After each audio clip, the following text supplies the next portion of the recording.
오늘 본문의 말씀을 통하여서 우리가 삼손에 관하여서 살펴보겠습니다.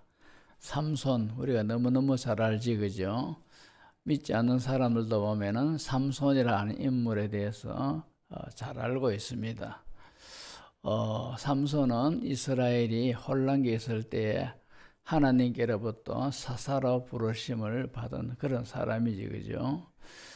삼손에게 하나님께서 얼마나 큰 은혜와 능력을 주셨는가 하니까 우리가 성경에 보면은 나귀 턱뼈를 가지고 블레셋 사람 1000명을 죽이는 그런 거죠. 괴력을 발휘한 그런 사람입니다. 그러니까 세상에서 삼손처럼 그렇게 괴력 있는 사람은 없는 걸로 그렇게 생각이 듭니다. 자, 그런데 이 삼손의 이름의 뜻이 어떤 뜻인가 하니까 태양과 같다, 그런 뜻이 있습니다. 삼손의 이름이 태양과 같다. 그만큼 하나님께서 삼손에게 많은 능력을 주시고는 태양처럼 빛나는 그런 삶, 또 그런 사역자 되기를 주님이 기대하고 계신다 하는 것을 우리가 알 수가 있습니다.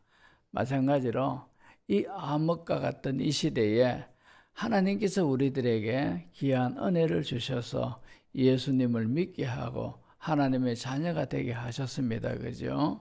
이런 우리에게도 하나님은 참으로 기대하시는 바가 분명히 있습니다. 그것을 가리켜 소위 사명이 있다. 그죠? 그 사명을 잘 감당하는 그런 성도가 되기를 하나님은 지금도 바라고 원하고 기대하고 계신 줄로 믿습니다.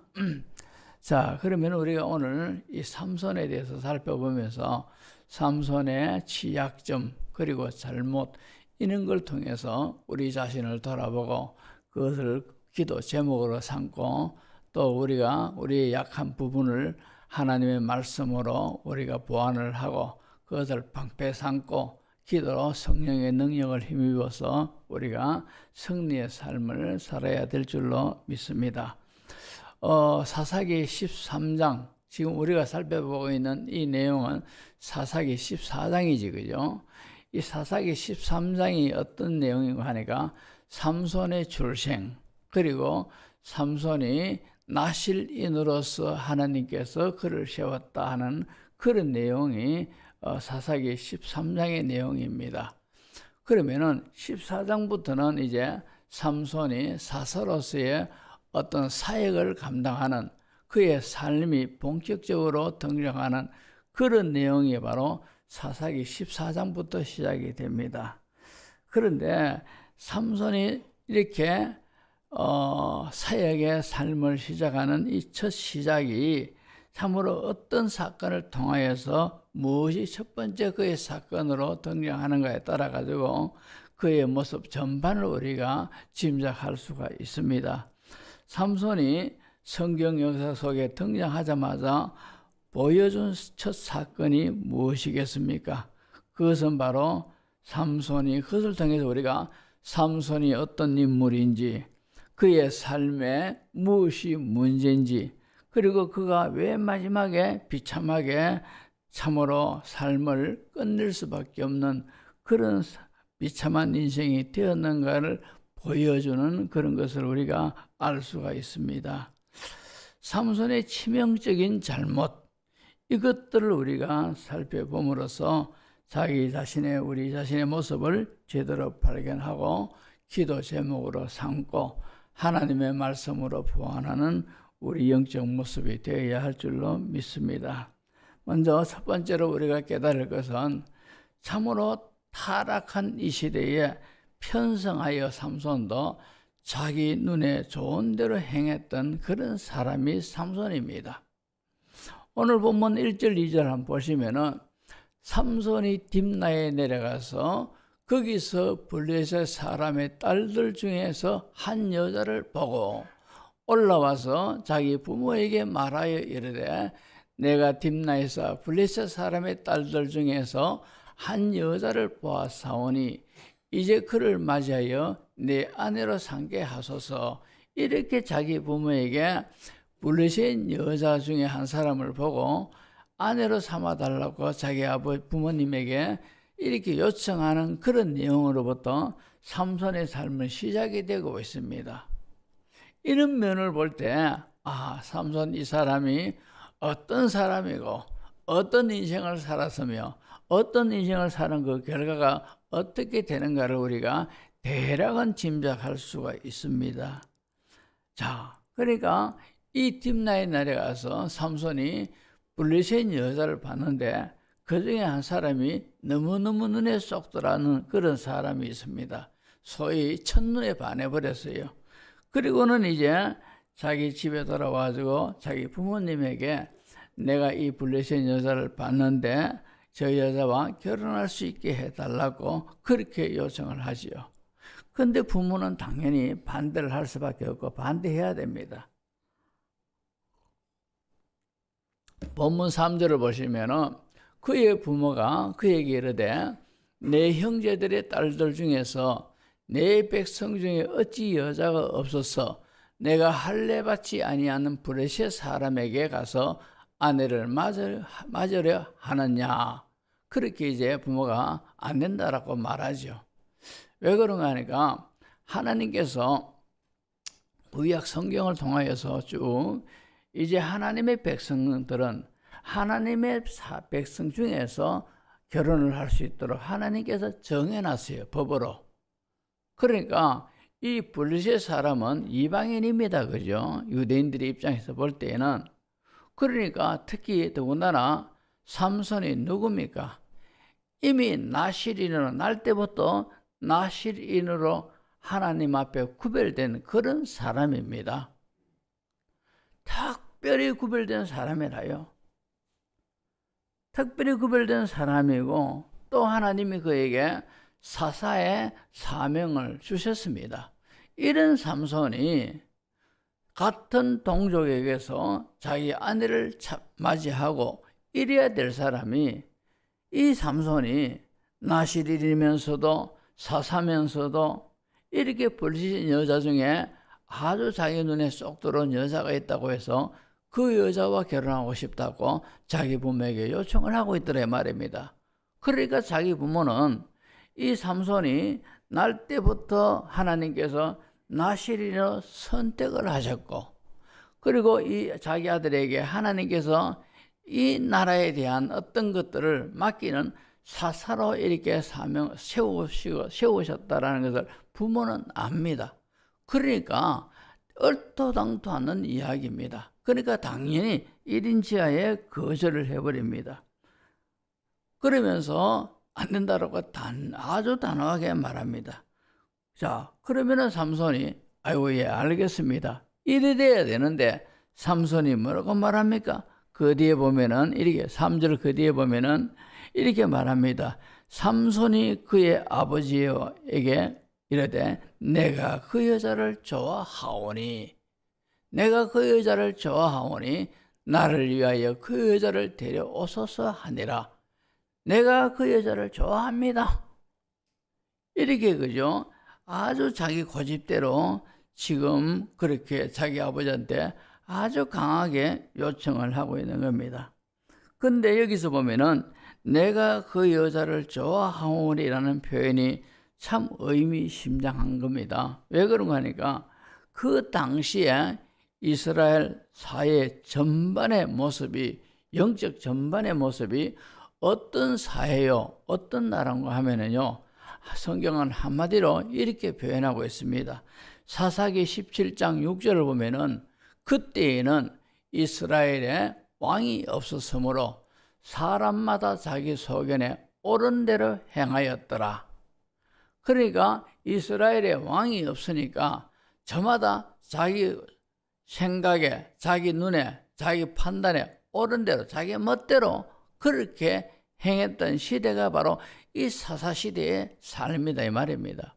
그리고 사사기 마지막 장 마지막 절인 21장 25절에 있습니다. 거기도 보면 이렇게 사사기는 마치고 있습니다.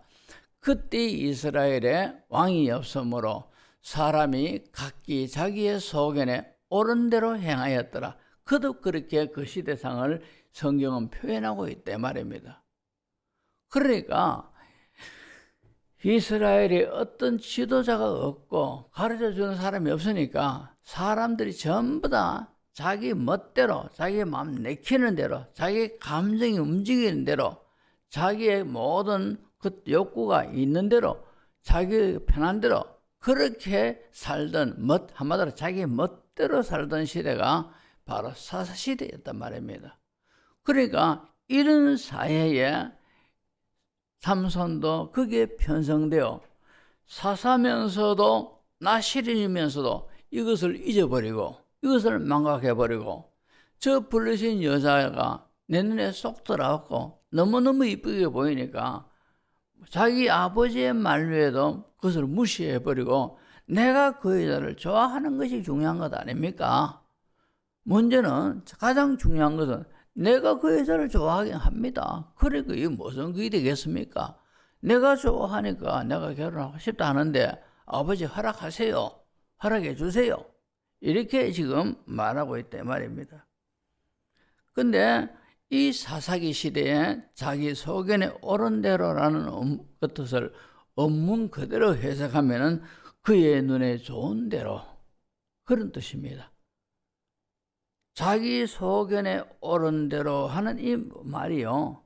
그의 눈에 좋은 대로, 그의 눈이 끌리는 대로 행하는 그런 시대가 사사시대였다 이 말입니다. 그래서 조금 전에 사사기 14장 7절에다 보면은 이렇게 말씀하고 있지 않습니까? 그가 내려가서 그 여자와 말하니 그 여자가 삼손의 눈에 들었더라. 그렇게 되어 있습니다. 오늘 본문 3절에도 내가 그 여자를 좋아하오니 내가 그 여자를 좋아한다는 거죠. 내 눈에 쏙 들었다는 거죠. 그러니까 자신이 분명히 태어나서 성장하는 과정에서 자기 아버지가 자기 어머니가 너는 특별한 사람이다. 너는 나실인이다. 한마디로 구별된 사람이다. 구별된 하나님의 사람이다. 이런 것을 귀에 못이 않도록 늘 그렇게 심어줬을 겁니다. 그러면서 삼손은 머리도 깎지 아니하고 왜 나실이기 때문에 포도주도 마시지 아니하고 그렇게 하는 이유가 나는 나실이기 때문에 그렇게 살아야 된다는 거죠. 이것을 몰랐던 삼손이 아닙니다. 알고 있으면서도 이 불리신 여자 중에 한 사람이 이쁘게 보이니까 무조건 그 여자와 결혼하겠다는 거죠. 내 눈에 좋은 대로 내가 좋아하오니 결혼시켜달라는 겁니다.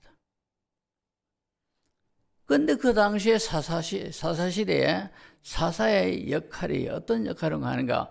정치, 종교, 행정 이 세 파트에 전부 다 관할하는 그런 지도자입니다. 그러니까 사사가 얼마나 중요합니까? 자기의 행동 하나에 따라서 자기 나라의 모든 백성들이 그대로 그 영향을 다 받습니다. 그렇게 중요한 위치에 있는 이 삼손인데도 이런 거 다 팽개쳐버리고 내 눈에 저 여자가 참 이쁘게 보이고 내 마음이 저절로 끌리니까 나는 저 여자와 결혼하겠다는 거지요. 그도 분명하게 자기 부모한테 들었을 겁니다. 너는 나실이니 다른 사람들하고 달라야 된다는 것. 그리고 너는 같은 우리 동족에게서 배필을 찾아야 된다는 것. 이것을 몰랐을 리가 없단 말입니다. 다 알고 있습니다. 다 알고 있지만도 그 모든 말씀들을 무시하고 내 눈에 저 여자가 좋더라는 거죠. 이것이 그렇게 무조건 그렇게 그 길로 가게 했더라 이 말입니다.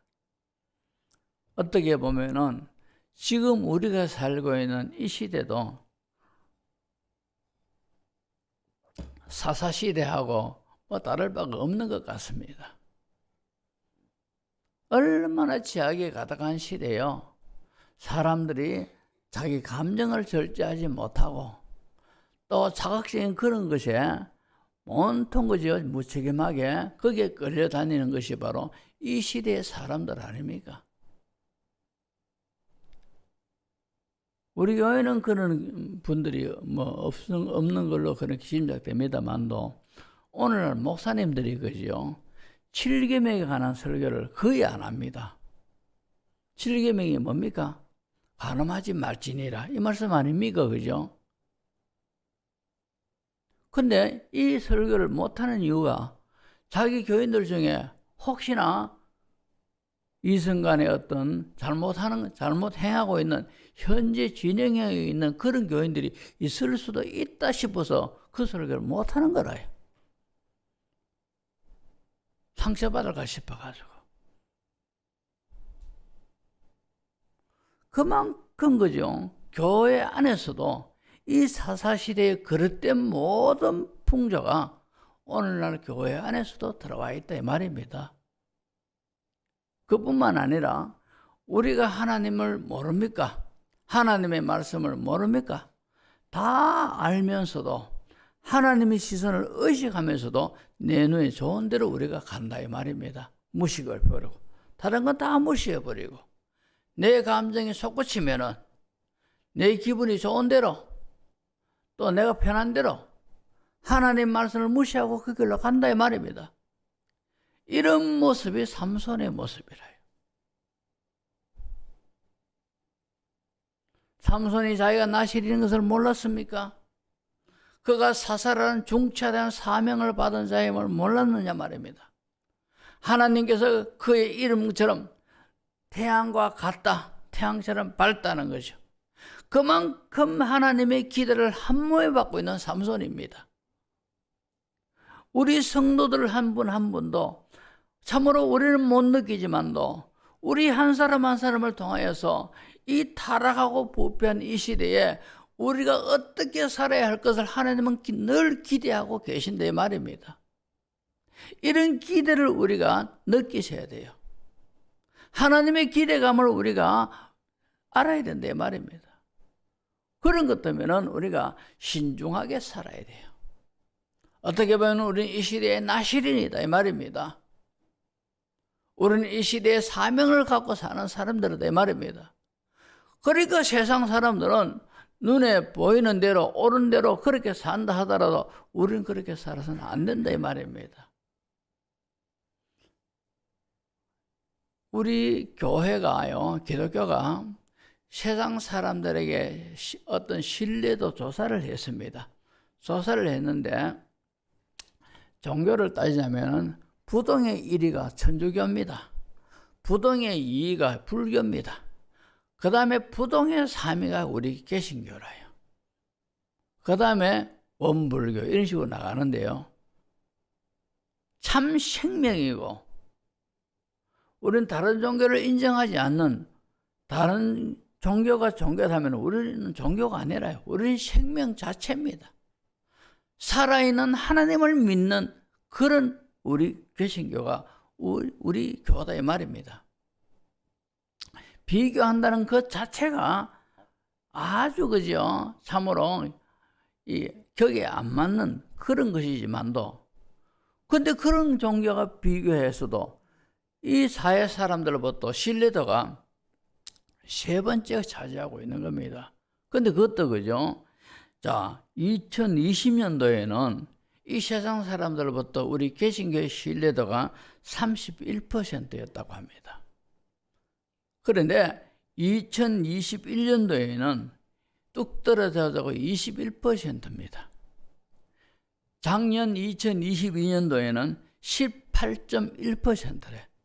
그 신뢰도가 자꾸 떨어지고 있다는 거죠. 이건 심각한 문제입니다. 그러니까 전도의 문이 자꾸 닫히고 교회는 자꾸 설렁해지고 아무리 하나님 앞에 하나님 우리 교회를 부흥시켜 주십시오 기도해도 세상 사람들로부터 자꾸 신뢰도가 떨어지니까 그만큼 힘들고 어렵더란 거죠. 원래 지나고 나면은 또 신뢰도가 어떻게 될는지 모릅니다. 오늘 보면은요, 교회 목사님들이나 성도님들이나 다 눈에 오른 대로, 자기 소견에 오른 대로 그렇게 행하는 이 시대가 바로 안타깝지만도 지금의 우리 교회상이다 이 말입니다.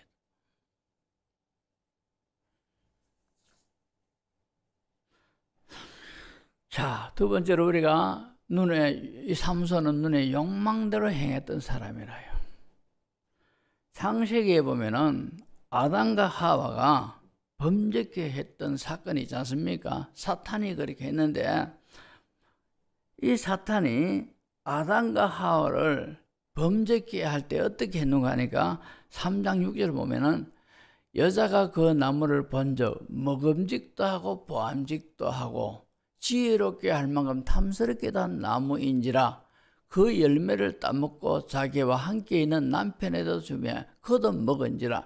여기서 보면은 본적 그 나무를 본적 먹음직도 하고 보암직도 하고 이 말이나 자기의 소견에 옳은 대로라는 말과 또 삼손이 하는 말이 내 눈에 좋아하오니 또 내가 보고 그 여자를 좋아하오니 그의 모든 말들이 다 비슷한 맥락을 갖고 있지 않습니까? 자, 우리가 참 신앙 좋은 사람이라고 얘기한 다윗을 우리가 한번 생각해 보십시오. 다윗도 이 사무엘하 11장 2절을 보면은 저녁 때에 다윗이 그의 침상에서 일어나 왕궁 옥상에서 거닐다가 그곳에서 보니 한 여인이 모욕을 하는데 심히 아름다워 보이는지라 그랬습니다. 그러니까 이건 역시 내 눈에 좋사오니 그것 아니겠습니까? 다윗이 어떤 사람입니까? 우리가 알고 있는 이 다윗은 하나님을 누구보다도 사랑하는 사람이고 믿음이 좋은 사람이고 하나님을 경외하는 사람입니다. 초신자가 아닙니다. 아주 깊은 신앙의 사람입니다. 신앙 인격도 훌륭한 사람입니다. 그런데도 그에게도 내 눈에 좋사오리라는 눈의 욕망이 있었다는 말입니다. 어느 목사님이 이 부분에 대해서 이렇게 해석을 했습니다. 다윗이 왕궁 옥상에서 어슬렁거리다가 어떤 여자가 모욕하는 것을 봤는데 심히 아름답게 느껴질 만큼 가까운 거리는 절대 아닐 거다는 것이죠. 왜냐? 여인들은 다 그래도 주위를 살펴보면서 그지 하지 않습니까? 그죠? 근데 다 모든 모습이 보일 만큼 그런 가까운 거리에서 모욕한다 그런 여자가 어디 있겠습니까? 그런 가까운 거리 같으면은 천막을 쳐놓고 막을 쳐놓고 그래서 모욕을 할 것인데 그런 것이 전혀 없이 마당에서 옷을 홀라당 벗고 모욕한다는 것은 그만큼 거리가 멀다는 거죠. 거리가 멀다는 거죠. 그런데 그러니까 이목구비도 제대로 잘 안 보이지만 형체만 저기 여자가 모욕을 하고 있구나 이 정도밖에 못 느낄 정도로 그 정도 거리였을 겁니다. 자, 그런데도 다윗이 볼 때에 심히 아름답게 느껴졌다는 거죠. 눈에는 그렇게는 안 보일 건데 근데 다윗의 눈에는 심히 아름답게 느껴지더라는 거죠.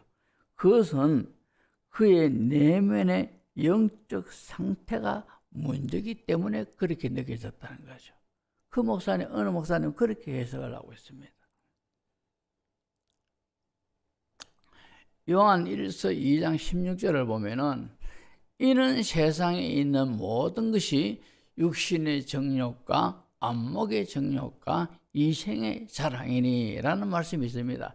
여기에 안목의 정욕하는 것 이것이 그죠.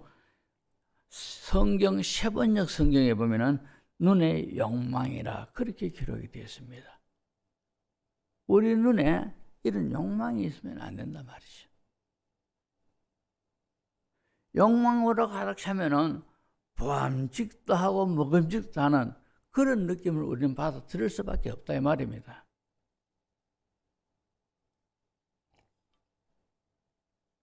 그래서 우리는 이 다윗 같은 사람도 내면에 그런 어떤 영적 상태가 내면에 그런 것이 있다고 볼 때 우리들도 다 그런 가능성이 있단 말입니다. 그렇다면 우리는 어떻게 됩니까? 우리는 눈을 바꿔야 돼요. 눈의 욕망으로 가득 찬 이 눈을 바꿔줘야 된다는 것이죠. 자, 어떻게 바꾸느냐? 성경 창세기에 보면은 가나안 땅에서 아브라함과 그리고 조카인 롯이 같이 이제 한 우리에서 삽니다. 그런데 그때는 전부 다 이제 유목생활을 하기 때문에 가축을 먹입니다. 그죠? 방목을 하고 그리고 밤 되면은 우리에 집어넣고 이럽니다. 이러니까 방목을 하다 보면은 풀이 문제고 물이 문제입니다. 그죠? 그런데 하나님의 축복을 해주심으로 말미암아 이제 아브라함의 그 모든 가축도 너무너무 많아졌고 롯의 가축도 많아진 겁니다. 그러니까 이 거대한 이 짐승들이 매일같이 방목시켜가지고 풀 뜯어 먹이고 물을 먹이고 하니까 나중에는 이 풀 문제가 대두되는 겁니다. 풀이 적습니다. 그러다 보니까 아브라함의 목자하고 롯의 목자가 서로 이것 때문에 쟁탈전이 벌어지고 다툼이 생깁니다. 한 번만 그런 것이 아니라 자주 그런 일이 일어나니까 이것이 아브라함 귀에 들어왔습니다. 그래서 아브라함이 이제는 이 조카이지만도 같이 우리가 살기는 조금 우리가 서로가 안 맞다 이래가지고 이제 갈라서야 되겠다 이렇게 생각하고 아브라함이 자기 조카 롯을 데리고 사방이 훤히 보이는 곳에 이제 올라갔습니다. 그리고는 아브라함이 자기 조카에게 이런 제안을 하지 않습니까? 창세기 13장 9절을 보면은 네가 네 앞에 온 땅이 있지 아니하냐? 나를 떠나 가라. 네가 좌하면 나는 우하고 네가 우하면 나는 좌하리라. 이렇게 말합니다. 그러니까 이 롯은 그때 찾아보니까 이 소돔과 고모라를 보니까 에덴 동산처럼 그렇게 그죠? 너무너무 목초지도 좋고 물도 많고 이러니까 그쪽을 자기는 택하겠다는 거죠. 그래서 그쪽으로 갔습니다. 근데 아브라함이 롯에게 그렇게 먼저 좋은 쪽을 먼저 하라고 제안한 것은 아브라함에게는 하나님의 약속이 있는 거라요. 그렇기 때문에 그런 제안을 먼저 하라고 했지. 풀이 많고 물이 있는 곳은 먹고 사느냐 죽느냐는 그런 문제입니다. 아무리 족하지만도 이 아브라함이 롯에게 그런 제안을 먼저 할 때는 참으로 그는 아브라함은 하나님의 약속을 지금 가지고 있기 때문에 롯에게 이런 제안을 할 수가 있었는 거예요. 다시 말해서 아브라함은 하나님의 약속이라는 것을 가슴에 품고 그 약속을 통해서 지금 모든 것들을 지금 바라보고 있는 겁니다. 근데 롯은 그런 게 없는 겁니다. 눈에 보이는 대로 소돔과 고모라 땅 저곳이 멸망하기 전에는 너무너무 좋은 곳이다 말입니다. 그러니까 저쪽을 선택했는 거라. 결과적으로 보십시오. 소돔과 고모라는 불과 영으로 멸망하는 도시가 되어버렸죠. 반대로 하나님은 아브라함이 하나님의 약속을 가지고 있으니까 그가 거부가 되는 쪽으로 하나님은 인도하시더란 말입니다. 이처럼 우리가 이 다윗도 그렇고 삼손도 그렇고 이런 것을 보면서 참으로 눈의 욕망, 육신적인 욕망, 눈에 보이는 것 이건 우리가 어쩔 수가 없는 겁니다. 그렇지만도 이런 것을 우리가 다 자제하고 눈의 욕망대로 하지 않으려고 하면은 우리가 하나님의 말씀이라는 안경을 써야 돼요. 말씀을 통해서 우리는 모든 것들을 봐야 된다 말입니다. 그러면은 하나님의 약속을 근거해서 모든 것들을 보면은 금방은 힘들지만도 결과는 분명하게 좋아지는 줄로 믿습니다. 교회 봉사하는 것도 그렇습니다. 성도 간의 관계도 그렇습니다. 항상 말씀이라는 안경을 쓰고 모든 교회도 봉사하고 성도 간의 관계도 나누고 또 사회적 생활도 우리가 그렇게 해야 될 줄로 믿습니다. 자, 이제 정리합니다. 삼손의 약점은 여자애 때문에 그렇습니다. 삼손이 생전에 세 여자가 있지 않습니까? 세 여자를 경험했는데 이 세 여자조차도 전부 다 그죠? 삼손을 진정으로 사랑하는 사람은 한 사람도 없었고 전부 다 삼손을 이용해 먹으려고 하는 그런 여자들입니다. 이런 것을 알면서도 삼손이 정신을 못 차리고 그 여자들의 치마폭에서 헤어나지를 못해가지고 결국에는 태양과 같다라 할 정도로 그만큼 하나님의 기대를 한 모여 받고 있는 이 삼손이지만도 사명 제대로 감당도 못하고 두 눈이 뽑히고 물맷돌을 돌리며 블레셋 사람들의 조롱거리로서 그런 최후를 맞이하지 않습니까? 우리가 이런 것을 보면서 이 시대에 하나님이 지금 저와 여러분들에게 큰 기대를 갖고 계세요. 삼손의 이런 모습을 보면서 우리도 우리에게는 약점이 다 있어요. 어떤 것이 다 약한 부분이 있다 이 말입니다. 아킬레스건이 있다 이 말입니다. 우리는 그 점에 대해서 하나님의 말씀으로 자꾸 약한 부분을 채우고 해가지고 우리는 방어를 해야 돼요. 그리고는 이제 하나님의 말씀이라는 안경을 쓰고 모든 것들을 대하면서 기도하면서 성령의 도움을 힘입어가지고 우리가 삼손처럼 살지 말고 승리의 삶을 살며 하나님의 그 기대에 부응하는 그런 우리의 삶이 되어야 할 줄로 믿습니다.